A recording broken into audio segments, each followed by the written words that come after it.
Well, good morning or good afternoon, everybody. See, I told them all I was going to be serious, and I can't be serious because we are having too much fun on this World Ocean Week celebration. My name is Jesse. If you're joining us for the first time today here on Exploring by the Seat of Your Pants, like I know some of our classes are, we are all about bringing conservation, adventure, and science into classrooms around the world. And you're catching us in an epic day because we are smack dab in the middle of by far our biggest week of the year. This is World Environment Week. This is World Ocean Week. We've got 30 programs featuring scientists and explorers, not just coast to coast to coast across Canada, but truly around the world. It's been such a fun ride. You can catch them all on our YouTube channel. There is so much to learn and discover there. Now, I want to give a special shout out today to a few quick things. The Canadian Ocean Literacy Coalition, which has made our ECOP series possible with our favorite friends at the Early Career Ocean Professionals crew. These are some of Canada's foremost young storytellers, scientists, and more working to protect and showcase our oceans. It's been such a fun series. Check it all out there. And check out oceanweekcanada.ca. We got a lot of Canucks in today. I'm joining from Newfoundland. Alanna joining us in a minute is on a beach out in Nova Scotia. Lucky her. And so we are going coast to coast to coast. There's 260 events happening in the country. Lots to explore there. Now, I'm so thrilled that you're getting the chance to meet Alanna because I got the chance to meet Alanna a few months ago. She's one of my favorite speakers we've ever had on. And today, she is going to be talking about Jawsome, the sharks off Canada's coast. This is the Nature of Things series. She's a mermaid instructor, a diver. She's a storyteller. She's a little bit of everything, and you guys are in for a real treat. Looks like she's got her mask on too. I might have to put mine back on. Alanna, thank you so much for joining today, and welcome to the broadcast. Hello, hello. I got the memo to wear my mask today. I think so. Or I have been sitting in the backstage with it on for like a minute, and now I'm a little sweaty. So I'm personally going to take it off, but you go ahead, Jesse, and keep that on. For sure. Well, thank you so much for being here today on a gorgeous day too. And I know you've got a lot to share with us, so I'm going to bring up your presentation too. You can walk me through it. We got a few fun clips today, so let's get into it. Absolutely. So Jesse, thank you so much for that really great introduction. Like Jesse said, my name's Alanna, and I'm here to talk to you about great white sharks and science communication. I'm an ocean educator, a scuba diving instructor, a mermaid instructor. But when it comes down to it, I'm really just a girl who loves sharks. And I love the ocean. I want to show you my setup and where I'm at because I think it's kind of funny. So I'm coming to you live from Terrence Bay Beach in Nova Scotia. This is one of my favorite places to dive. Underwater, what it looks like is that there's a cove just behind me here, and you can actually see that it looks almost like tropical over there. Very turquoisey, crystal clear waters. But basically, all of the rocks that you see behind me continue on into the ocean underwater, and they look very similar in structure, but once you get underwater, it's actually covered in algae and so colorful and beautiful. So later today, I'm here because it's actually Ocean Week Halifax, Ocean Week Canada, and tonight we're hosting a BioBlitz dive here with Seapaws, Nova Scotia, as well as Torpedo Rays, which is the dive shop that I work at. So in a couple hours, I'm going to be joined by a group of divers, and we're going to try and document and ID as many creatures as we can just in this little cove in behind me. And I'm also coming to you live from the inside of my car because we have shore dives, a huge amount of shore dives. We're super lucky in Nova Scotia that we can just gear up in our cars and then walk straight into the water for our dives. So Jesse, if you bring back that slide, I want to show you some of the creatures that we find here in Terrence Bay, but also kind of all around Nova Scotia. So these photos that you see on the screen are taken by a good friend of mine and the vice president of the Nova Scotia Underwater Council. His name is Wayne Joy, and he publishes these photos under Deep Perspective Diving. So Wayne uses a huge, crazy camera setup with an amazing macro lens so that he can get all of these up-close images like you can see here. A lot of the animals around Nova Scotia can be quite strange and unexpected and often otherworldly. So I'm wondering if anyone coming live in the classroom today knows or can name any of these creatures. Ooh. You can write it in the chat too, I suppose. Yeah, so all our live classes, Mr. McTiernan, Mr. Hancock, Madam Nancy, if you want to share in the StreamYard chat, our YouTubers, please do share in the chat there. We've got our first one coming in for jellyfish, which is probably our middle guy there, so a jelly. Anyone else want to chime in with what these creatures might be? Let's see our answer coming. Seahorse, of course, on the right, lobster on the bottom left. My favorite of all of these is right in the bottom middle, and I'm wondering if anyone knows the name of it. We've got, seahorse jellyfish coming in on thing as well. What are our top left and bottom middle guys? Does anyone know? Let's see. The top left one, you might know from Finding Nemo. The bottom middle is, we've got sea cucumbers, a guess. It's a good guess. Not quite, but very close. They're fun. Nice. Axolotls we've got. I like it. We did an axolotl program the other day. Anemone is the top left. Very good. So the bottom middle one, Alanna, blow our minds. Tell us what it is, because our nudibranchs. So Jesse, these are my favorite creatures too. And I was super excited to learn that they were in Nova Scotia because previous to me moving back here in 2021, I guess it was, I was pretty against cold water diving. But when I found out that there were nudibranchs in Nova Scotia, I was like, yes, I have to dive here and I have to find these nudibranchs for myself. So they're kind of odd looking. Yes, they are a sea slug. So kind of similar to the slugs that we have on land, but these ones live underwater. And they're often quite colorful and funny looking. Scuba divers really like to look for them because we call them the clowns of the sea. The ones that we have here aren't super colorful, but they are cute. And the fact that they are in my backyard ocean playground is something so, so special. Seahorses, I'll also just touch upon really quickly, are often found in Nova Scotia around the fall. When hurricane season starts, it brings up some of the water from the Caribbean up to Nova Scotia. And with it, some of the sea life, like seahorses, end up traveling with the storms to our waters here. And divers have seen them around. I've actually seen more seahorses, oddly enough, in Nova Scotia than anywhere else in the world. So it's pretty amazing. In the summer months, we also have warmer weather and warmer water. So this warmer temperature brings one of the most iconic top predators to the ocean in Nova Scotia. And that animal is the great white shark. So we can go to the next slide as well. So over the last 2 years, I was part of a production by River Roads and CBC, The Nature of Things, to help tell the story of great white sharks in Atlantic Canada.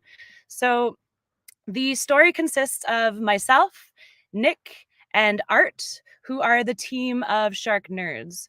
We make such a great trifecta of a team because Art brings the lived experience of working on the water with sharks for decades. Nick is the filmmaker and photographer who captures what's happening below the surface so that people on land can see as well. And I am the science communicator who wants to spread ocean awareness. So really together, we make up the dream team. In this film, we take a deep dive into learning more about great white sharks and exploring our past and present relationship in Atlantic Canada to them. And it's really what I think almost like a love letter to these amazing creatures. So we can go ahead and play the trailer. It's about 3 minutes long, and it's the trailer for CBC, The Nature of Things, Jawsome, great white sharks in Atlantic Canada. Here we go.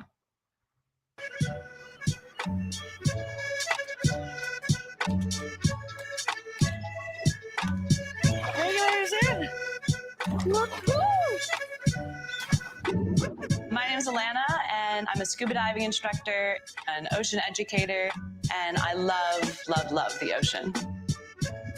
Alanna Canaran has spent the last 10 years getting close to underwater life in Atlantic Canada. Welcome to the Maritimes. Welcome to the Maritimes. But there's one animal here she's never seen. One that's making big waves. There has been a few white shark sightings recently in our Nova Scotian waters.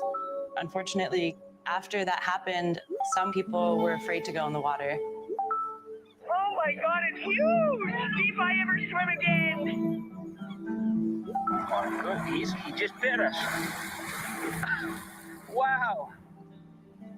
Oh my God! Oh my God! There's just not enough information out there for people to know how to live with sharks. This is really concerning. How do you have a good relationship with the ocean and with sharks if you're just afraid? I want people to understand that sharks aren't scary. They're not these fearsome human-eating machines. So Alanna is diving into the world of great white sharks. I want to learn more. Ready to go? Yeah, fishy, fishy. Digging deep into the past. You see what you just pulled up? A bone. Teaming up with other shark enthusiasts. I guess that means we're building a cage. It is. Oh, yeah. But it's not going to be easy. Bring it back, bring it back. To discover why great white sharks are in Nova Scotia's waters. What? Oh, my God. Oh my Jesus, the size of that. Look at the size of that shark. Things are happening.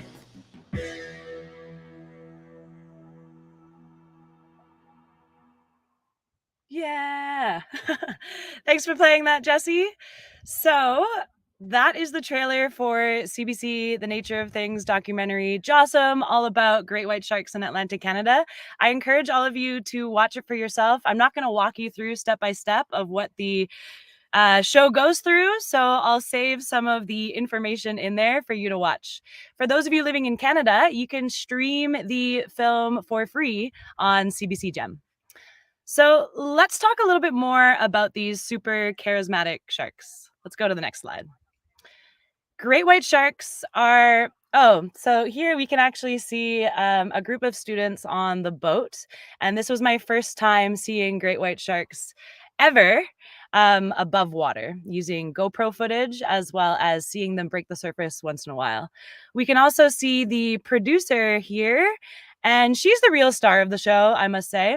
She is on the far right, just beside me, making a shark sign. However, you can see that in many of the photos as well. But that's Sonia Lee. She's the fantastic producer and director of the film. She's one of my SciComm role models, friends, and dive buddies.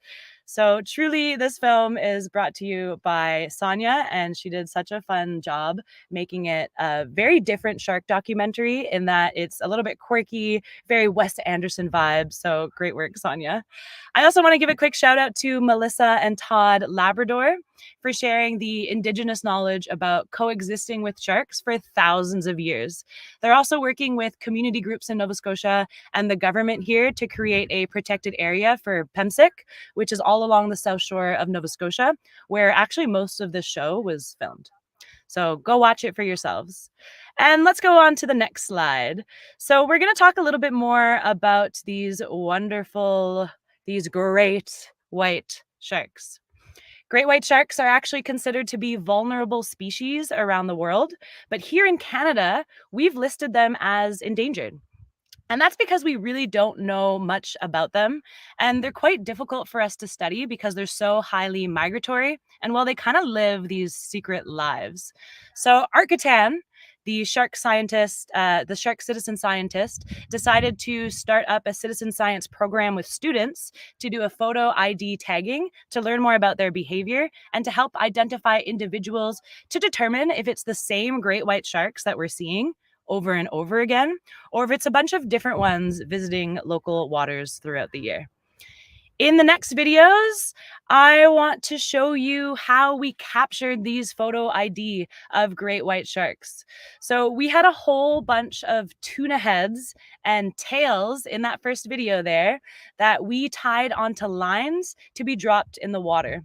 And these lines were equipped with GoPro cameras. So about a meter up from the bait, Art was able to rig GoPros to face down so that if a shark were to swim by to check out the bait, you know, it's pretty stinky but delicious things for great white sharks, then we were able to capture them on the GoPro. We also have a pole. I'm holding a yellow pole in the other video there. And these are basically just like painting poles that we also attached GoPros onto so that if a shark came close to the boat, we were able to use these long poles to capture video footage of them as well. And if you go to the next slide, here is what we saw. Dun, da, da.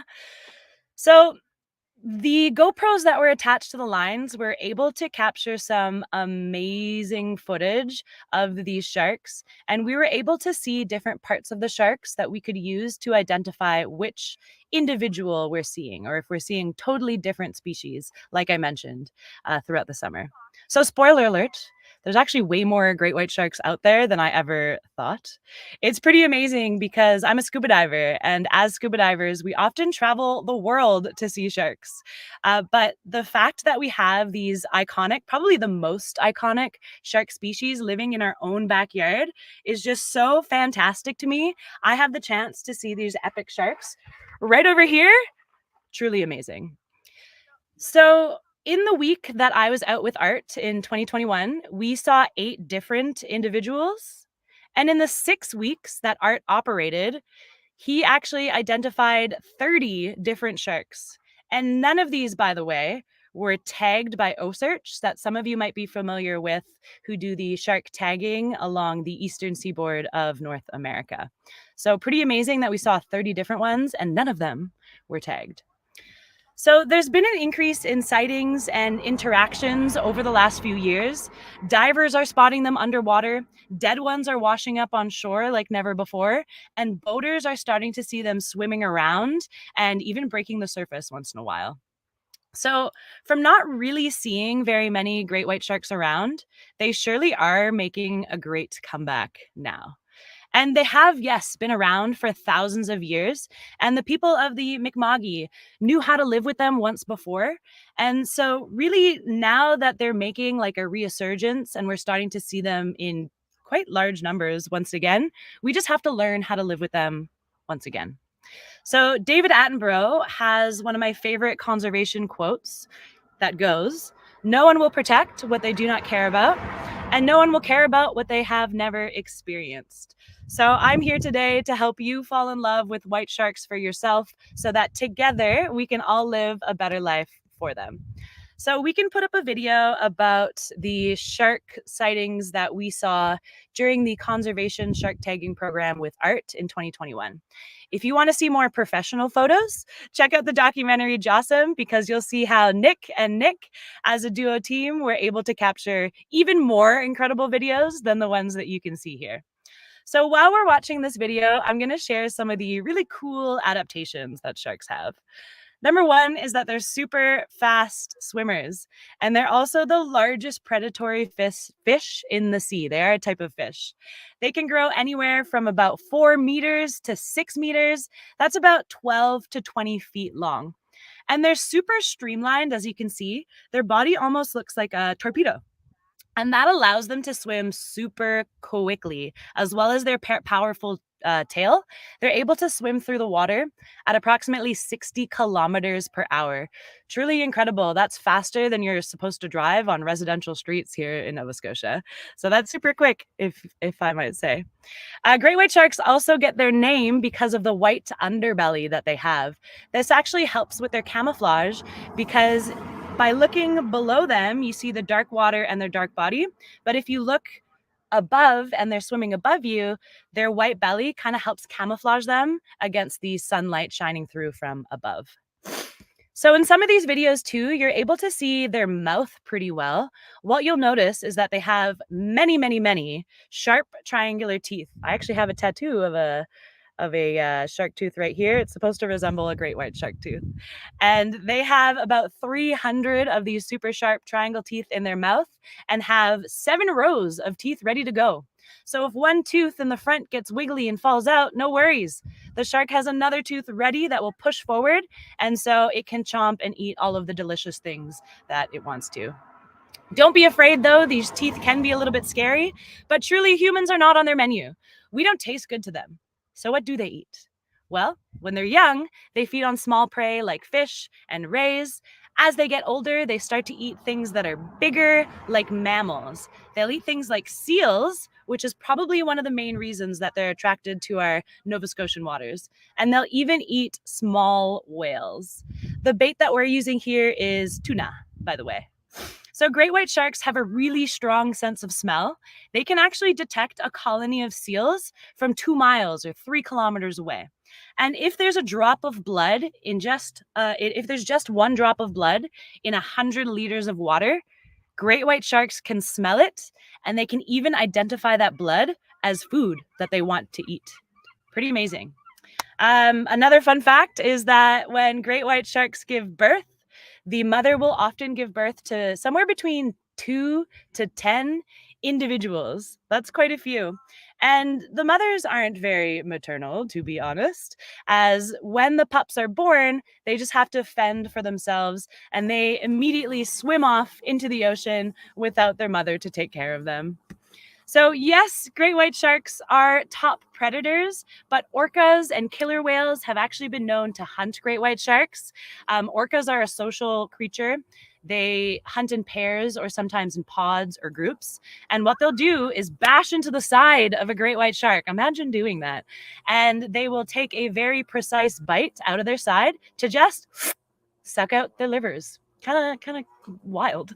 They usually will only eat the liver so that the dead great white shark is just left floating in the water.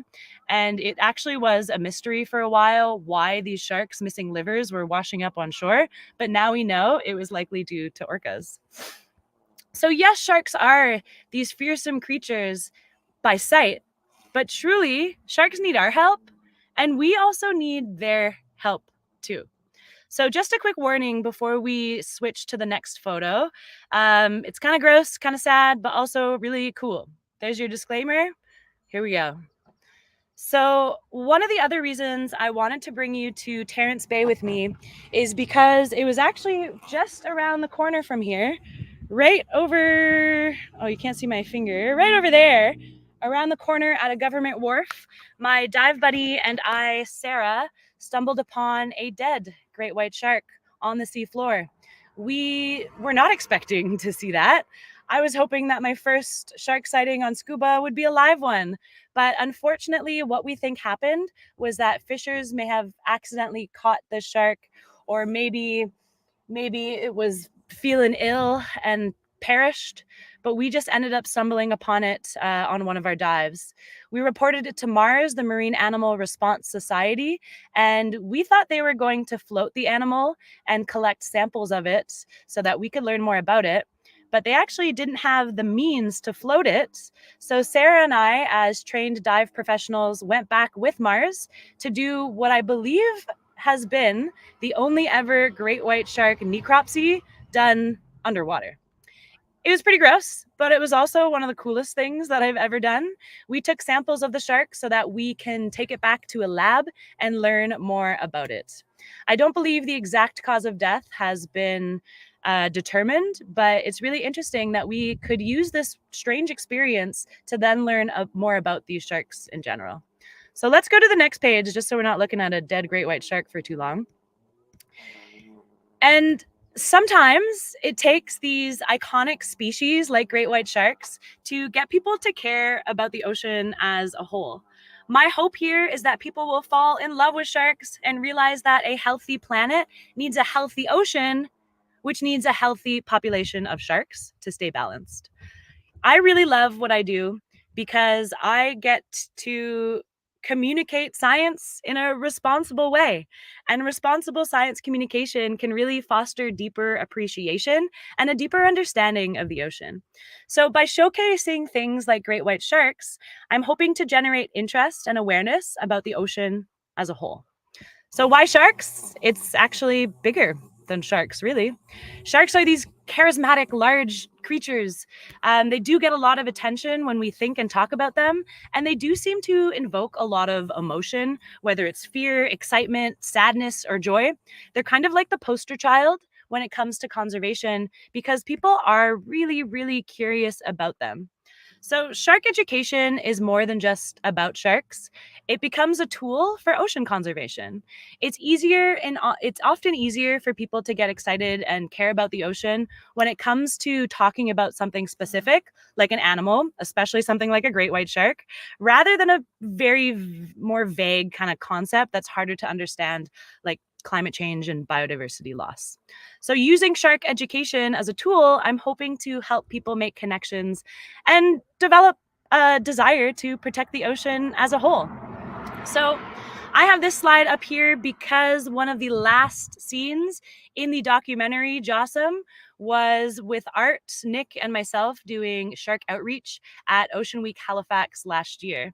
So I'm super excited that we are back in Ocean Week Halifax this year from June 1st to 9th. We are celebrating the ocean. ocean education, awareness, and appreciation. World Ocean Day is actually on June 8th, so this coming Saturday, and it's a day to celebrate and raise awareness of the vital roles, I should say, that the ocean plays in sustaining our life on Earth. So let's take a moment every day, but especially this week during World Ocean Day, to celebrate the ocean. Yeah, ocean.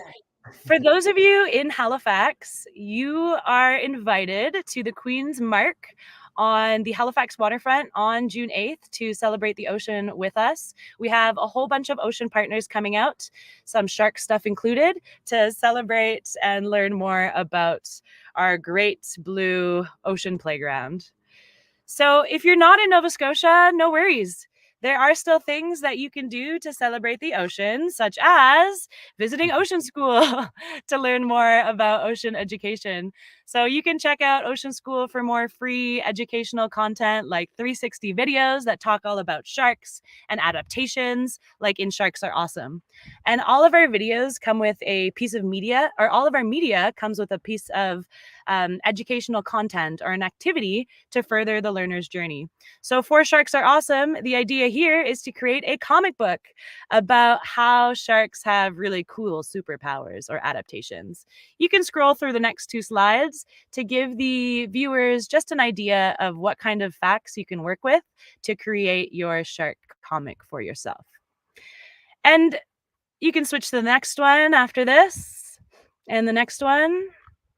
So at its core, the film is really about reconnecting with the ocean and the inhabitants that we've sort of lost touch with over time. But by learning about great white sharks, we're reminded about the importance of a healthy ocean. And I hope this inspires you to make an ocean promise to cherish and protect the ocean for yourself.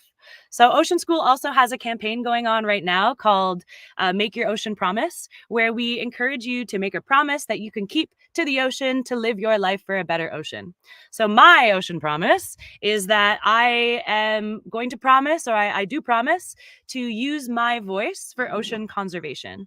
You know, I've dedicated my entire life and everything that I do to helping folks connect to the ocean and develop a love for the ocean for themselves. So I hope I was able to accomplish that today, and I encourage all of you to check out Ocean School and the website, and to make your very own ocean promise, to pin it up on the map, and encourage everybody that you know to make an ocean promise this World Ocean Day as well. Yay! Fantastic. Alanna, honestly, that was one of the best fun presentations in a long time. That great white shark in the bottom is wild. I've never seen any picture like that in my life. That looks so much fun. We're going to talk about dive opportunities when we're done this call together. Yes. However, for now, we're going to dive in with questions. We got a bunch of folks on YouTube. We got a bunch of folks live with us. Anything you want to know about sharks, Alanna's work, how to get there and go diving with her, all this good stuff. We are going to literally and figuratively dive in. So Mr. Hancock, Georgetown, Ontario, I'm going to start off with you guys if you want to kick us off. Any questions, you are good to go. Hey, man. Yeah, we're wondering, do you have an idea now of how many there are and how long have they been here? They have been here. Great question. They have been here forever, longer than us, probably. There's evidence that goes back thousands of years. I think it's up to like 4,000 or 6,000 years that they've been around. But more recently, they seem to have disappeared for a few decades. I'm not sure why, but it's actually a good thing that they're making a comeback. It means that our waters here are healthy enough in Canada, in Nova Scotia on the East Coast, are healthy enough to support such a large animal. And that's a really, really good thing. Yeah, I'm actually going to harp on this for a minute, because a lot of conservation stories highlight, oh, we're losing this creature, we're losing this habitat, it's bad. And increasingly around the world, because of the actions that people like Alanna are doing, we're having creatures come back. In New York rivers, we have dolphins and whales off the coast. We have big sharks coming back to Canada's East Coast. Like, these are triumphs of conservation. I think it's really important for our kids to understand that the actions that we're doing really do make a positive and noticeable difference. When I was a boy, I never heard of great white sharks off Nova Scotia's coast, in part because they're coming back, in part because we're looking for them. Like, this is tremendously exciting that things that we used to have to go to South Africa for, we now have literally in our backyards, which is such a tremendous win for them and for us. So great question to kick us off. I like that you're getting your dive gear ready too. This is very on point. Miss McTiernan's class, I'm going to head to you guys if you want to unmute your microphone and come on in. Madam Nancy, we're going to come to you in a minute. But join us for your first of the year, Miss McTiernan. Hi. Okay, Jack has the question. Do you ever get scared swimming in the ocean? Yeah, great question. That is a great question. And honestly, I do sometimes get a little bit scared. And I think a healthy fear is still a good thing to have just for safety reasons.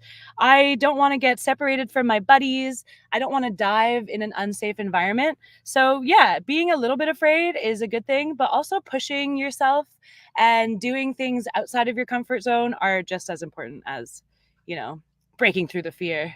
This is such an important message. We regularly have on Jill Heinrich. She's like the world's most elite diver. When they have the hardest dives to do, they send her. She is afraid every time she dives, she says. And you know what? We don't breathe underwater. We need specialized gear. We need the gear that Alanna's setting up right now to be able to breathe underwater. And it's like magic. Everyone should take the opportunity to dive in their life. But this is something that we are fundamentally unable to do. And we rely on our tech and our expertise and our calmness to do it well. So I love that message. Whether you're deep sea diving or going on an expedition to a rainforest, if you're going to space, we've had a lot of really cool people on these programs. And a lot of them highlight that they are a little afraid. They keep that in the back of their mind. So I'm really glad we had that answer. Thank you, Alanna. Of course. Madam Nancy, if you guys want to unmute your mic, I'd love to. Oh, you're in. Good. Perfect. That was fast. Hey, guy. Hi. Oh, could you repeat that? How much does a great white shark eat every day? Oh, how much does a great white eat every day, Alanna? I actually don't even know that answer, but they eat a lot. Things like seals, when they're older, adults will feed on seals, and they are quite hefty and fatty, so they're a great nutritious thing for such a large animal. I can Google the answer, but I personally... I just did this. This is one of those questions that we get that you do have to look up as we go along. Great query. The best that I can find really rapidly is it's about 3 to 5 or 0.5 to 3% of their body weight per day. So something between 13 and 80 pounds a day a great white would need to eat. They're a high performance machine. They're a very, very cool animal. So I love that question. Thanks, guys. YouTubers, don't be shy. Miss Vizina's class, we'd love to hear from you as well, but we're going to go back to another round of our live groups. Mr. Hancock, come on back in and take us away. Hey. Yeah, not necessarily a shark question, but we were reading the profile. What exactly is a mermaid instructor? I love that. I love just throwing that out there sometimes and seeing people be like, huh? What is that? So PADI is the scuba diving agency that I certify scuba divers with, and I'm an instructor with. They recently developed this mermaid program, which is based on freediving. So previously to the program, you could just buy a tail, and that can be kind of dangerous because with a mermaid tail on, you're tying your legs together and going swimming. So by taking a course to become a certified mermaid, you learn how to do a dolphin kick to swim around, and you learn how to do breath hold work so that you can safely swim around and hold your breath and live your best mermaid life. I love that. And I love that you mentioned PADI as well. So we've been featuring this all Ocean Week long. The base training to be a scuba diver is called, I'm bringing this up as a banner in a second, is the open water diver. So at 10 years old, which is the age of many of our kids today, you can start on the path to being as cool as Alanna or as mediocre as me. We both have a diving certification. She's got all the best ones. I've got like the baby's first diver one. But you can start this at 10. And you can open up 70% of the world to yourself, whether you want to be a mermaid or just go see some great white sharks or whatever you want to do with it. It is like black magic to be able to dive underwater. I can't encourage it enough to our audience. So great question, Mr. Hancock. Miss McTiernan, we're back with you. Come on and take us away. Hey, guys. Oh, unmute again. There you are. Okay, and I did it again. Okay, You're good. So Tia has a question. Have you been in or seen a sharks below zero? Below 0 degrees Celsius? Yeah, Sharks Below Zero. It's on Disney Plus. Have you seen that? A movie. Oh, okay. I have not, but I'll definitely add it to the list because I love shark documentaries, and any ones that I haven't seen, I'm always shocked that I have not. So thank you for that recommendation, and I'll for sure watch that one. I love it. My favorite series of all time for our kids, Blue Planet 2, is I still think the greatest documentary series ever done in history. There's a lot of great shark content in there, but I'm so glad you're watching things online or on TV. Honestly, when Alanna and I were kids, like there was so much less stuff out there. Now you have like a bazillion videos of hours of stuff to watch on anything you're ever keen on. So get out there, explore, enjoy, and then go see a shark in person. It's even better. Madam Nancy, we're back to you. YouTubers, don't be shy. We're going to do one more round after this. We'd love to get some questions from you too, but take us away. Hey.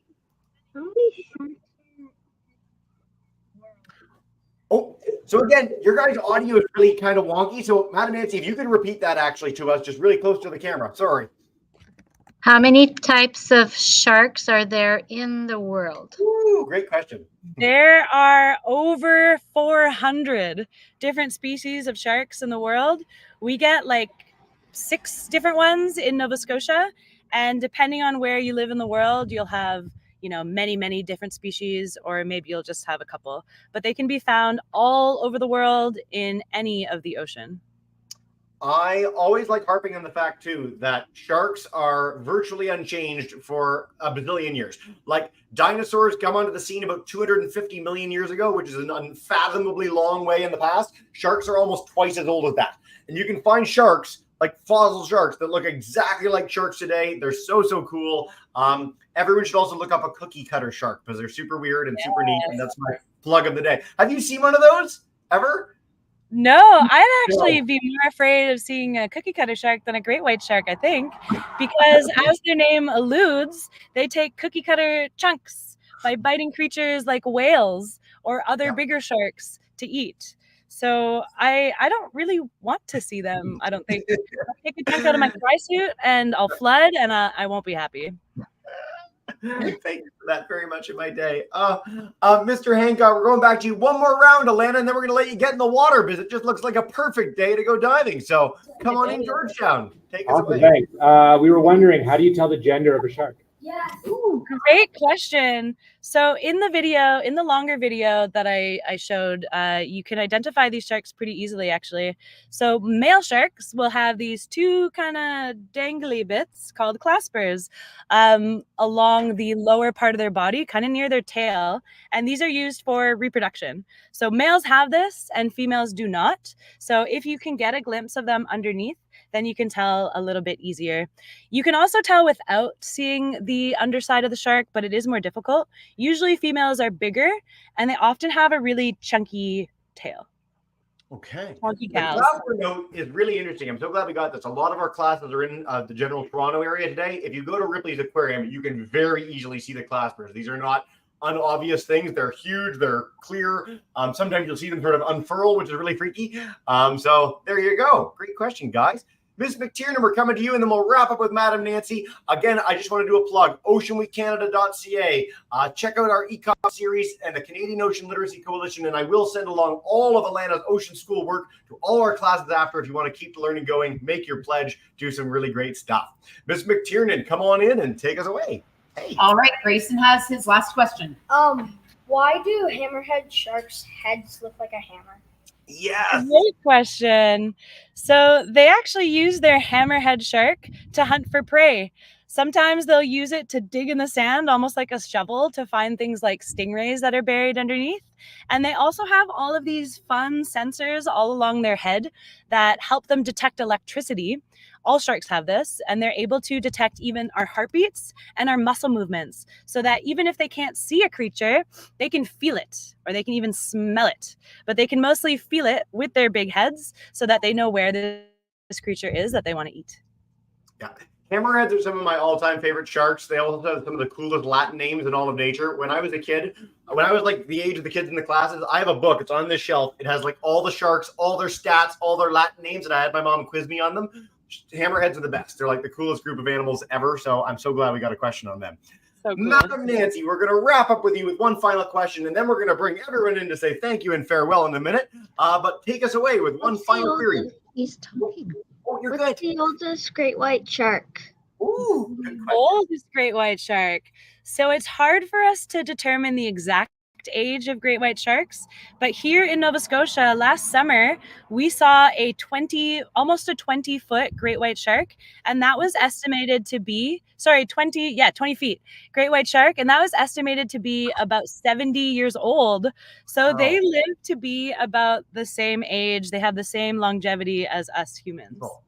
That's a huge shark. Not many get that big. I know a few years back, I don't know where it was, they found like a young one that was like 19 feet long, and they estimated it would have gotten to be about the same size as the shark in the movie Jaws. So Wow. if for our adults that have a sense of that, that's a gigantic shark. Cool question, guys. You guys have been such a great audience. Alanna, this has been so much fun. I can't wait for you to get the chance to get in the water, and on a perfect day. And what we're going to do to wrap up the broadcast is what we always do. I'm going to bring in all our classes to say thank you and farewell. So Mr. Hancock, Madam Nancy, Miss McTiernan, unmute your mic. Thank you so much, everyone, for joining us on World Ocean Week. Have a wonderful day.